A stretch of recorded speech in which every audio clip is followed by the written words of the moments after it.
আহ দুটা ম্যাচ দুটা match Neymar junior হেরে বসে আছে, দুইটা ম্যাচ পর পর। ফ্লামেঙ্গোর সাথে জিতার পরে পরপর দুটা ম্যাচ হেরে বসে আছে। একটা হচ্ছে মিরেসেলের সাথে, আর লাস্ট ম্যাচটা তো হারলো ইন্টারন্যাশনালের সাথে। ইন্টারন্যাশনালের সাথে ম্যাচটাতে ছিল একটা নাটক। আমরা দেখছি যে আসলে শেষ সময় একটা গোল বাতিল হয়েছে। তাছাড়াও সান্তোস দুর্দান্ত খেলার পরও কিন্তু ইন্টারন্যাশনালকে হারাইতে পারলো না।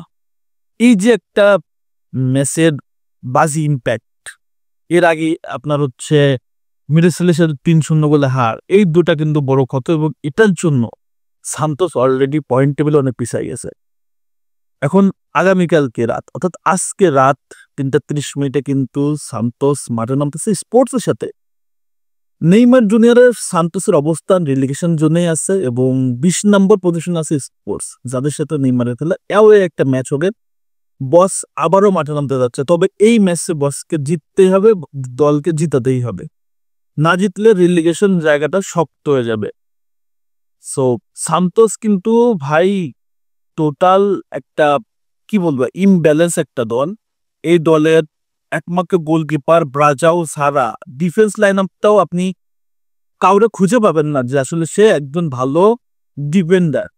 মিডফিল্ড আরো গলদ, আক্রমণ নেইমার ছাড়া কাউরে আপনি খুঁজে পাবেন না। না কেউ নেইমারকে ভালো করে বলের একটা যোগান দিতে পারে, না নেইমারের বল কেউ পাইলে সেটা গোল করতে পারে। একাধিকবার আমরা দেখছি যে সহজ সুযোগগুলো এই সান্তোস কিন্তু মিস করে যায়। কারণ কি, এইখানটাতে আসলে কোয়ালিটিফুল প্লেয়ারের খুবই অভাব, বড্ড অভাব, ভীষণ অভাব। তো এই জিনিসটাই কিন্তু সান্তোসের এই যে টুর্নামেন্টে রেলিগেশন যদি থাকার মূল কারণ। একমাত্র নেইমার হয়ে ভাই কেউ কিছু করতে পারবে না। নেইমার হয়ে কিছু করতে পারবে, নেইমার একা কিছু করতে পারবে? ব্রাজিল একা গোলকিপারও কিছু করতে পারবে? কত সামলাবে, চাপ কত সামলাবে? আপনার ডিফেন্সে যদি দুটা সেন্টার ব্যাক, দুটা ফুল ব্যাক যদি একটা গোলকিপারকে সিকিউর না করতে পারে, যদি গোলকিপার চিন্তা করে সামনে শুধু দাঁড়ায় আছে রোবট, কোনো কামের না, তাহলে তো দিন শেষে আসলে রেজাল্ট আসবে না, গোল খাইতে হবে। মিডফিল্ডে কোনো কন্ট্রোল নাই প্রতিপক্ষর, আক্রমণের কাছে মিডফিল্ড একদম ধরাশয়ী, একদম ফুল ধরাশয়ী, বারবার বিপর্যস্ত, বারবার পরাস্ত। আর আক্রমণ ভাগে কেউ তো সুবিধা করতে পারে না, কত নেইমার ছাড়া। প্রত্যেকটা ম্যাচে দেখবেন যে নেইমার জুনিয়র এত চমৎকার করে মিডফিল্ড থেকে বল নিয়ে যাচ্ছে। মাঝে মাঝে আমরা দেখছি যে নেইমার জুনিয়র নিচে নেমে এসেও ডিফেন্সে সহায়তা করতেছে, আক্রমণে যাচ্ছে। তো একটা প্লেয়ার তো সব জায়গায় দৌড়তে পারবে না।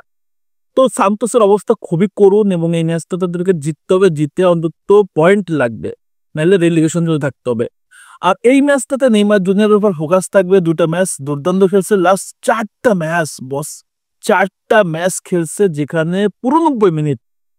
এটা একটা বড় relief as a Neymar fan হিসেবে, ব্রাজিল ফ্যান হিসেবে একটা বড় রিলিফের জায়গা যে সে দীর্ঘদিন পর, যখন সে লাস্ট ছিল হচ্ছে আপনার পিএসজিতে, তখন সে আসলে একটানা 3-4টা ম্যাচ খেলছিল। তারপরে দীর্ঘদিন যাবত 2 বছর পরে আবার 4টা ম্যাচ খেললো একটা। আমি চাই 4টা না 400 ম্যাচ খেলো কিভাবে করে।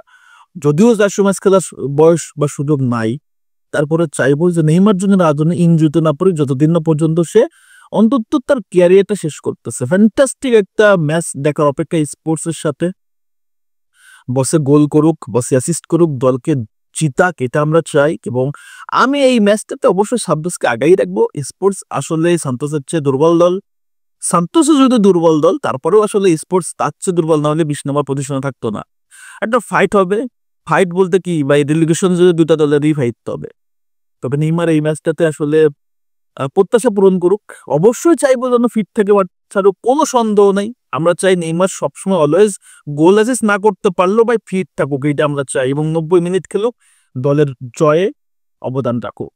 সো নেইমার ভক্তরা যারা ওয়েট করতেছে যে নেইমারের ম্যাচ কখন, সো ওয়েট করা কিছু নাই।